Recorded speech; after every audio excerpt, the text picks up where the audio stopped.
इस कार्यक्रम के प्रायोजक है कृषि एवं किसान कल्याण मंत्रालय, भारत सरकार। फसल आए सुरक्षित हो जाए, फसल बीमा से हर किसान अब आत्मनिर्भर हो जाए।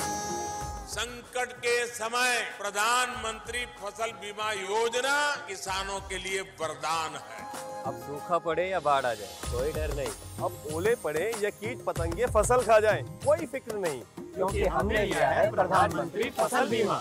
बुआई से फसल कटाई तक हर जोखिम का दावा, न्यूनतम प्रीमियम पर अधिकतम भुगतान का वादा। योजना से हर साल जुड़ रहे हैं 5 करोड़ से ज्यादा किसान। अब आपकी है बारी। नजदीकी कृषि कार्यालय, सहकारी समिति, बैंक शाखा, अधिकृत बीमा कंपनी या जन सेवा केंद्र में स्वेच्छा से करा सकते हैं पंजीकरण। फसल बीमा पोर्टल या फसल बीमा ऐप द्वारा भी कराया जा सकता है पंजीकरण। प्रधानमंत्री फसल बीमा योजना, आपकी फसलों का संपूर्ण सुरक्षा कवच। कृषि एवं किसान कल्याण मंत्रालय, भारत सरकार। कार्यक्रम किसान वाणी सुनने वाले सारे भण भाइयों ने विनोद मोरवाल की राम राम। भाइयों, मौसम ज़रूर बदल रहा है और ये बदलाव बहुत ज़रूरी है।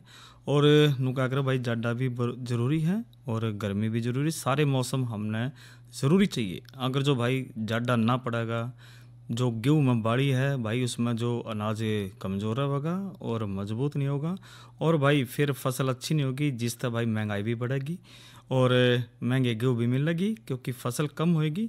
तो इसलिए भाई प्रकृति का हमने धन्यवाद करना चाहिए कि भाई मौसम सारे जो दे रखे वो बढ़िया है और फसलों जो हम लेते भाई वो मौसम के अनुसार ही लेते हैं। तो भाई गर्मी हो चाहे सर्दी हो, उसको हमने बर्दाश्त करना चाहिए और प्रकृति का स्वागत करते हुए हमने अपनी मेहनत को आगे बढ़ाना चाहिए। तो साथियों, आज कार्यक्रम किसान वाणी में हम जो लेकर आए भाई, जो चर्चा हम करेंगे मुर्गी घरों का प्रबंध व अन्य देखभाल के बारे में बात करेंगे। साथ ही आज की नसीहत में जो हम महत्वपूर्ण आज जानकारी लेकर आए हैं साथियों, उसमें आजकल के दिनों में बागों की देखभाल के बारे में हम बात करेंगे और साथ ही मनोरंजन भी है और भाई मोटे अनाज का जो साल चल रहा है उसकी भी आप ज़रूर बात करेंगे। लेकिन सबसे पहले जो हम बात इसमें कर लेते हैं, आज की चर्चा की कर लेते हैं, जिसमें विषय हमारा है मुर्गी घरों का प्रबंध व अन्य देखभाल के बारे में बातचीत। देखियो साथियों, जो मुर्गियों का जो पालन और प्रबंध व्यवस्था है वो बहुत ज़रूरी है और जिस प्रकार से भाई जाडा बढ़िया पड़ रहा है तो उसमें भाई आमदनी बहुत अच्छी हो रही है और क्रेट की रेट भी बहुत बढ़िया मिल रही है। जो हमारे इसका जो मुर्गियों के पालन का जो व्यवसाय कर रहे साथी, और इस की जो हमारी व्यवस्था है वह भाई अगर जो बनी रहती है बढ़िया, तो भाई आमदनी भी बहुत बढ़िया रहती है। तो क्या क्या ध्यान रखना चाहिए और लेयरों के जो सर्वोत्तम पालन पोषण और प्रबंध की व्यवस्था की जब हम बात करिए तो भाई देखो कुछ दिशा निर्देश है और उसका पालन करना हमने बहुत ज़रूरी है। तो क्या है उसका ज़रूर हम जिक्र कर रहे हैं। देखो सबसे पहले तो जो लेयरों के पालन पोषण और प्रबंध व्यवस्था जो संबंधित निर्देश है, इसके अंदर हमने ध्यान रखना चाहिए कि जो 20 हफ्ते की जो आयु तय मुर्गियों को संतुलित लेयर जो मेष हम खिलाना इसमें हमने शुरू करना चाहिए। और साथ ही जो लेयर मेष आहार के जो फार्मूले में जो भाई अचानक परिवर्तन ना करे और इससे नुकसान हो जाता है और कहीं भी कारणवश परिवर्तन करना ही पड़ा है तो भाई उस आहार को हमने धीरे धीरे परिवर्तित करना चाहिए और नए आहार को धीरे धीरे से पहले वाले आहार में मिलाकर खिलाना चाहिए। ये तो ज़रूर हमने ध्यान रखना चाहिए। इसी तरह भाई जो 15-20 दिन में तय जो ज़्यादा के आहार है उसका स्टोर ना करें क्योंकि भाई मौसम ऐसा ही रहता है और विशेष रूप तो भाई जो बारिश हो रही हो तो उस मौसम में तय भाई कती भी ना करें। और क्योंकि जो सर्दियों में 1 हफ्ता तक भाई जो आहार का जो स्टोर हम कर सके, अगर जो ज़्यादा करते भाई उससे फफूंदी लग जाए, नुकसान हो जावे और भाई घना तगड़ा इसमें नुकसान हो जाता है। तो कोशिश ये करे कि भाई 15-20 दिन तक ज़्यादा हमने आहार का स्टोर नहीं करना चाहिए। और साथ ही जो आहार के जो प्रत्येक लॉट का जो परीक्षण है वो भाई किसी विश्वसनीय खाद्य प्रयोगशाला में हमने करते रहना, इसमें लाभप्रद होता है। तो इसका ज़रूर ध्यान रखें। और मुर्गियों को पकड़ने का जो कार्य है भाई वो कम से कम और ठंडे टाइम में ही हमने करना चाहिए, इसका ज़रूर ध्यान रखना चाहिए। और मुर्गियों के जो टीकाकरण के जो कार्य की जब हम बात करें तो भाई निश्चित रूप से एक टाइम पर हमने ज़रूर कर लेनी चाहिए। और आजकल यदि हम देखें भाई जो मुर्गी पालन जो व्यवसाय करे भाई एक पूरा टाइम टेबल रखते हैं, एक कार्ड भी बनाते हैं और उसमें पूरी समय सारणी होती है। और ये बात बहुत बढ़िया है भाई, कोई कुछ बात दिमाग में ना भी रहे तो भाई उस कार्ड में देख लेवे, तो ये भी बहुत ज़रूरी है। और एक चीज़ का विशेष ध्यान देना चाहिए भाई, वो है रोशनी का। देखो जो अंडा देने वाली जो मुर्गियों के लिए भाई 16 घंटे रोशनी देने के लिए भाई बहुत ज़रूरी है। और मुर्गियों को 16 घंटे रोशनी प्रदान करने के लिए भाई उन्हें 20 हफ्ते की आयु तय प्रति हफ्ते 20 मिनट रोशनी बढ़ाते रहे, जब तक भाई 16 घंटे प्रतिदिन रोशनी न हो जाए।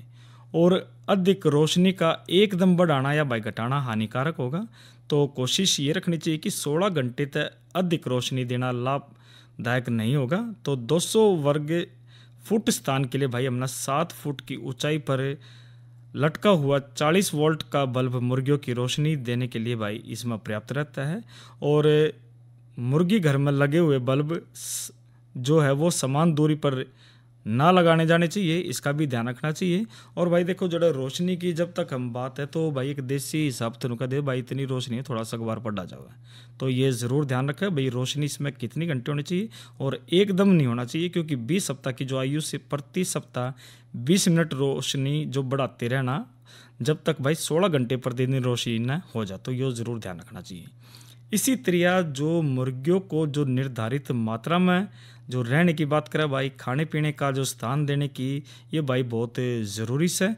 और उन रहने के लिए भाई प्रति मुर्गी इसमें 2.5 से 3 वर्ग फुट खाने के लिए, 4 से 6 इसमें पानी के लिए और 1 से 1.5 स्थान इसमें ज़रूर हमने रखना चाहिए। और बिछावन की जड़े तक बात है भाई, देखो सर्दी का जिस तरह मौसम है तो इसके अंदर बिछावन पर हमने ज़रूर ध्यान रखना चाहिए। और जो बिछावन है भाई वो हमेशा सूखा रखना चाहिए। और बिछावन को भाई हफ्ते में कम से कम 2 बार तक इस तरह हाथ तक या फिर फावड़े तक या फिर रेक कर हमने मिलाते रहना चाहिए, मतलब कि मिक्स करते रहे उसने और थोड़ा ठीक सा रखे ताकि जो नमी इसमें ना रहे और भाई जो हमारा जो बिछावन है वो सूखा रहे, जिस तरह भाई जो बच्चे हैं वो ठीक रहे। और अगर जो भाई गिल्ला कहीं बिछावन हो तो उसने सूख बिछावन में बदल देवे।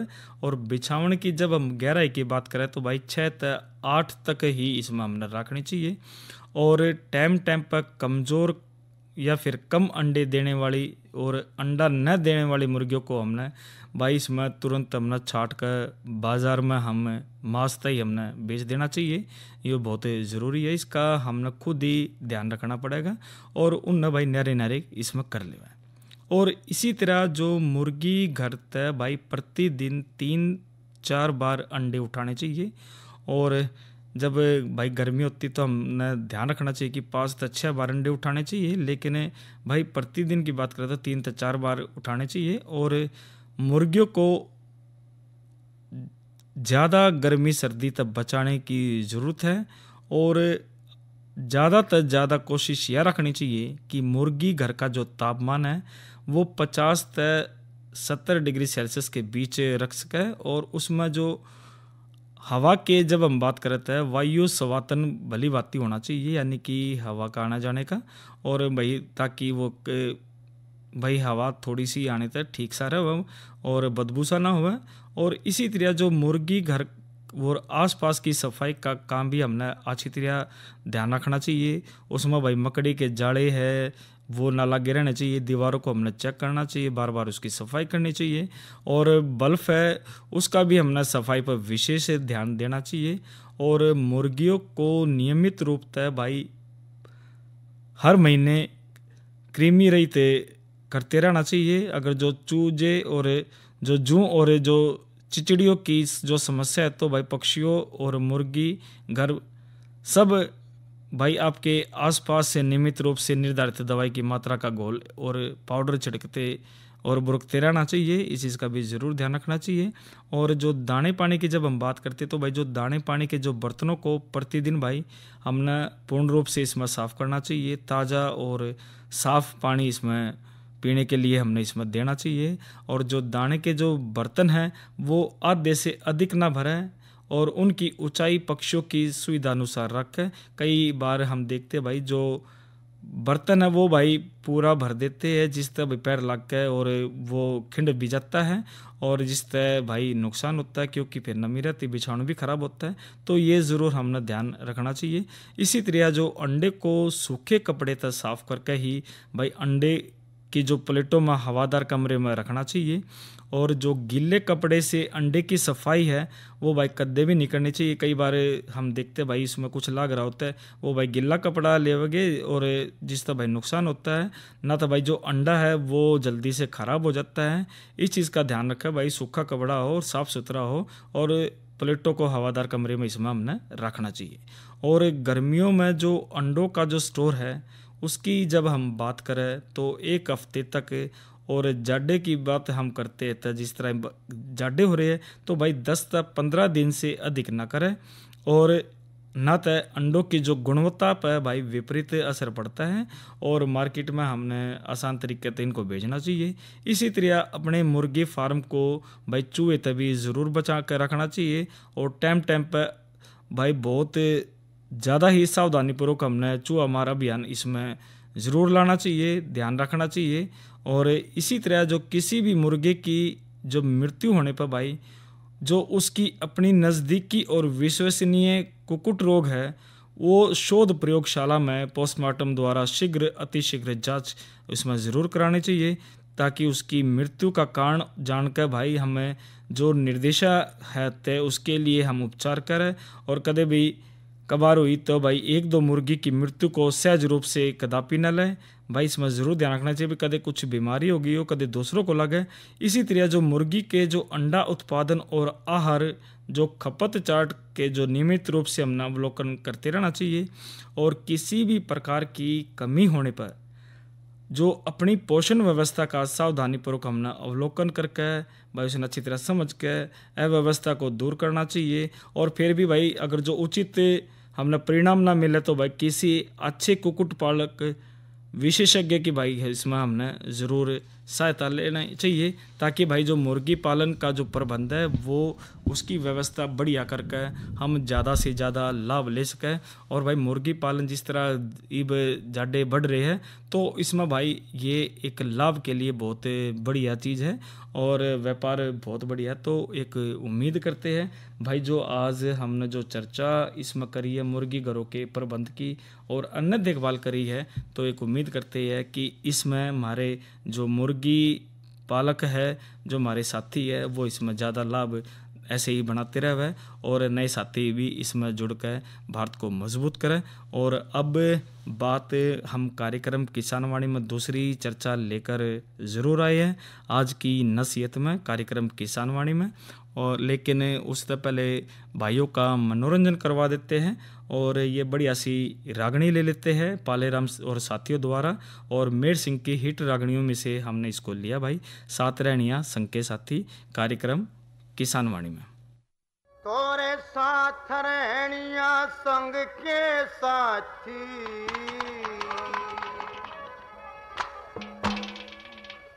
तम दया मेरे पे फेर दियो,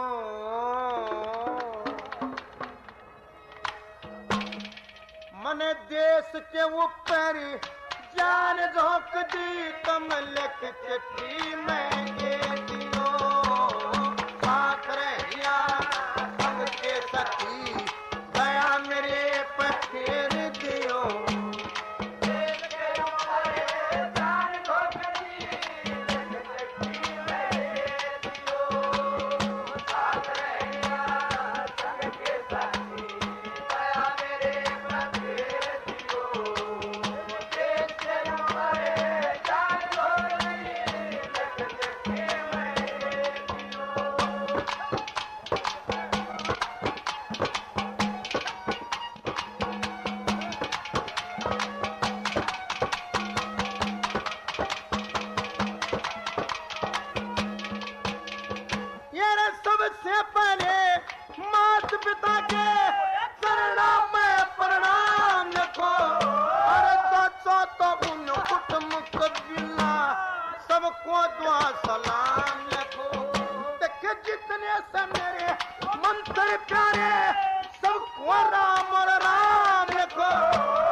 जन्ना सोचेगा मारे खानदान में टुक हो जा दो यानी सिन मूर्त से कद बालकपन में दुखी हो जा पाल पोसते शाने कर ले जिंदगी भर का सुख हो जा जवान उम्र में मेरी इतना देश धर्म में रुकी हो जा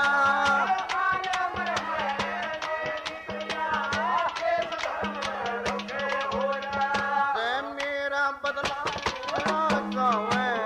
मेरा बदला ते ऊंचे स्वर पे ढेर दियो मन तेज के ऊपर चार धोख दी तुम लक्ष्य की मैं दियो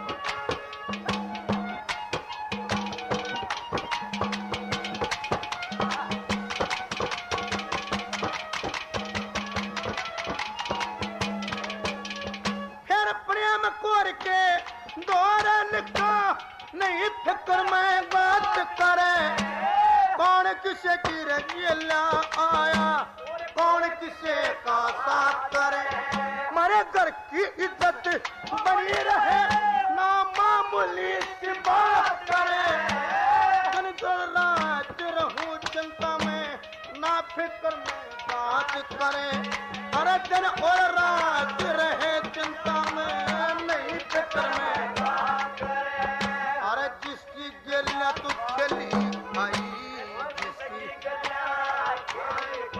वहाँ छोड़ सजन की मेरी दियो मन देश के ऊपर जान धोख दी तुम लक्ष्य की मैं दियो साथ रहना संग के साथ दया मेरे पे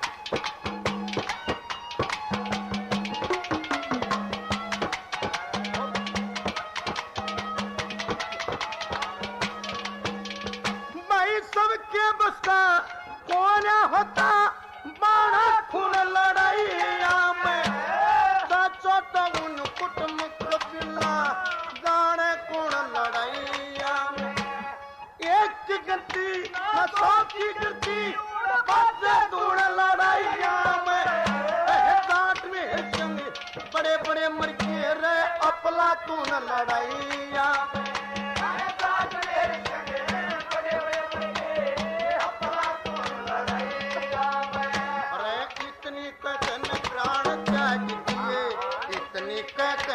प्राण त्याग तम कर दुश्मन का ढेर दियो मन देश के ऊपर चार धोख दी तुम लक्ष्य की मैं ढेर दियो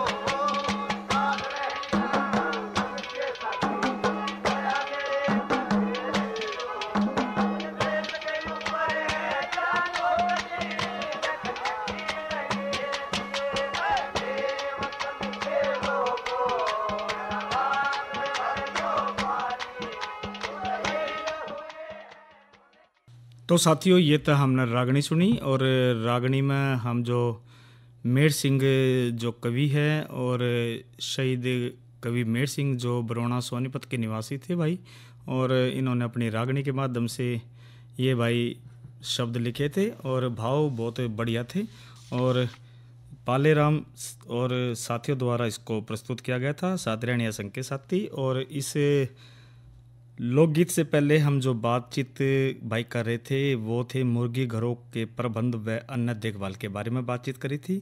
और आज की नसीहत आजकल के दिनों में बागों की देखभाल के बारे में हम बात करेंगे। लेकिन भाई जो मौसम है वो क्या अनुमान लगा रहा है और मौसम विशेषज्ञ से हम जानकारी प्राप्त करते हैं। जो मौसम विशेषज्ञ डॉक्टर ममता आपको बताएगी कि भाई मौसम में क्या ध्यान रखना चाहिए और क्या मौसम चल रहा है। किसान भाइयों राम राम। मौसम पूर्वानुमान एवं कृषि सलाह के साथ मैं हूं डॉक्टर ममता, मौसम विशेषज्ञ, चौधरी चरण सिंह, हरियाणा कृषि विश्वविद्यालय, कृषि विज्ञान केंद्र कुरुक्षेत्र। किसान भाइयों, कुरुक्षेत्र जिले का आज का अधिकतम तापमान 18.4 डिग्री सेल्सियस रहा, जो कि कल के मुकाबले 0.5 डिग्री सेल्सियस कम है। न्यूनतम तापमान 6.2 डिग्री सेल्सियस रहा, जो कि कल के मुकाबले 4.1 डिग्री सेल्सियस कम है। नमी की बात करें तो सुबह और शाम की सापेक्ष आर्द्रता 80 और 42% रही। हवा की रफ्तार 9 किलोमीटर प्रति घंटा रही। अब हम बात करते हैं आने वाले मौसम के पूर्वानुमान की। किसान भाइयों, 24 जनवरी तक मौसम आमतौर पर परिवर्तनशील रहने का अनुमान लगाया जा रहा है।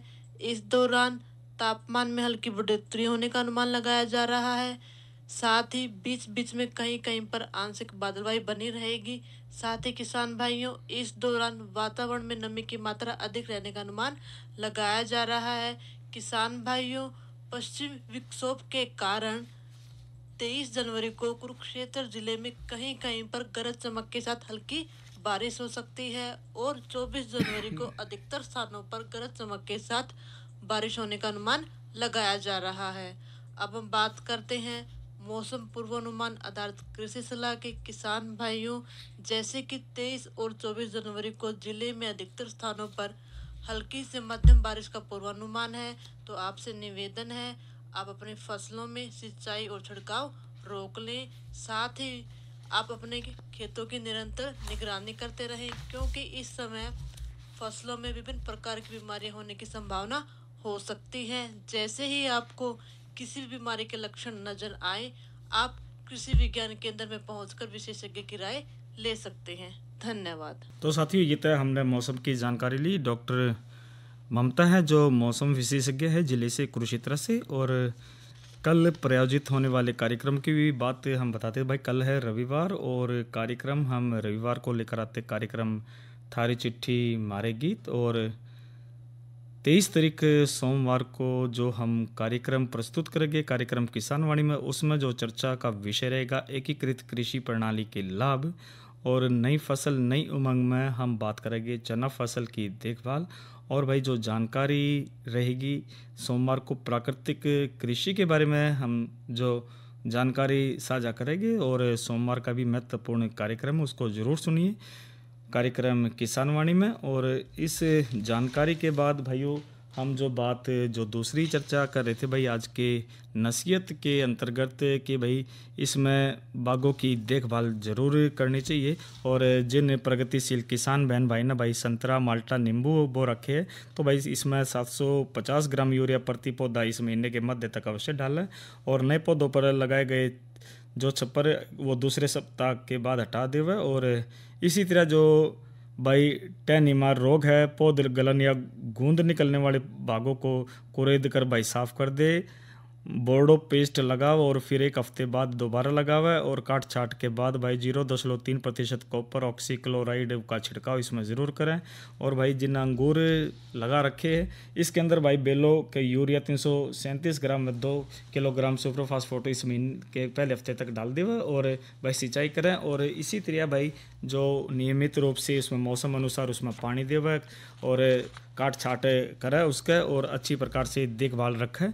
और बेर की भी भाई मक्खी, लीट, मैगट फलों को अंदर से काना कर देती है। इसकी रोकथाम के लिए 500 मिलीलीटर मेलाथियन 50 cc को 5 किलोग्राम गुड़ को 500 लीटर पानी में मिलाकर प्रत्येक एकड़ बाग में छिड़काव करें।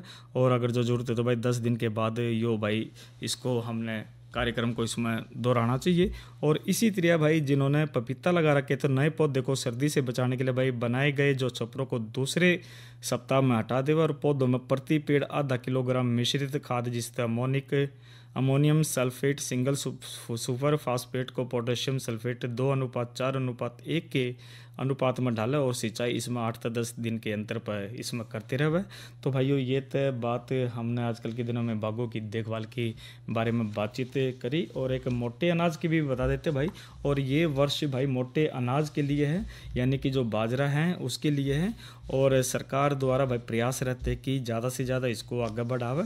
और भाई इसके अंदर भाई जो ये बाजरे के विकास के लिए सरकार द्वारा बहुत कदम उठाए गए हैं, ऑनलाइन व्यवस्थाएं की गई है और उस तरह हम सारी जानकारी ले सके हैं। तो मोटे अनाज के प्रति हमने समर्पित रहना चाहिए और इसको आगे बढ़ाना चाहिए और प्रतिदिन हमने इसको खाने के रूप में ज़रूर लेना चाहिए। और वो दिन भी याद रखने चाहिए भाई जब बाजरे की रोटी भी हुआ करती, खिचड़ी भी हुआ करती, और वही मोटा जो अनाज हमारे को तंदुरुस्त रखता है। और इसलिए भाई हमने मोटा अनाज ज़रूर इसमें अपनाना चाहिए। और कार्यक्रम भाई अब यहीं पर समाप्त हो रहा है इस अंक में। और इस कार्यक्रम के प्रायोजक थे कृषि एवं किसान कल्याण मंत्रालय, भारत सरकार। अच्छा भाइयों, राम राम। अरे अरे अरे क्या कर रहा है? इधर इधर इधर हम बोल रहे हैं तेरे बीजू का। उतला बोल रहा है? पक्षियों से तो हम खेत को बचा लेते हैं, पर इन घातक रसायनों से कैसे बचाएं? मतलब? देख बेटा, तू जो ये अंधाधुंध रसायन मिलाता है ना, मिट्टी की सेहत बिगड़ने लगी है। और जब माटी ही कमजोर पड़ जाएगी तो उपज कैसे सेहतमंद होगी?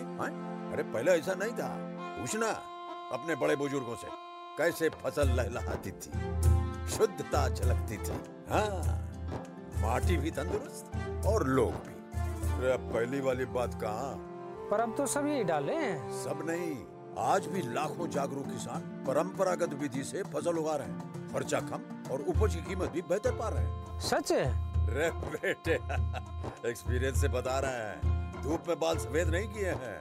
हाँ। ठीक है भाई, मैं भी आज से जैविक खेती शुरू करूंगा। माटी से प्रेम की परंपरा है, परंपरागत खेती।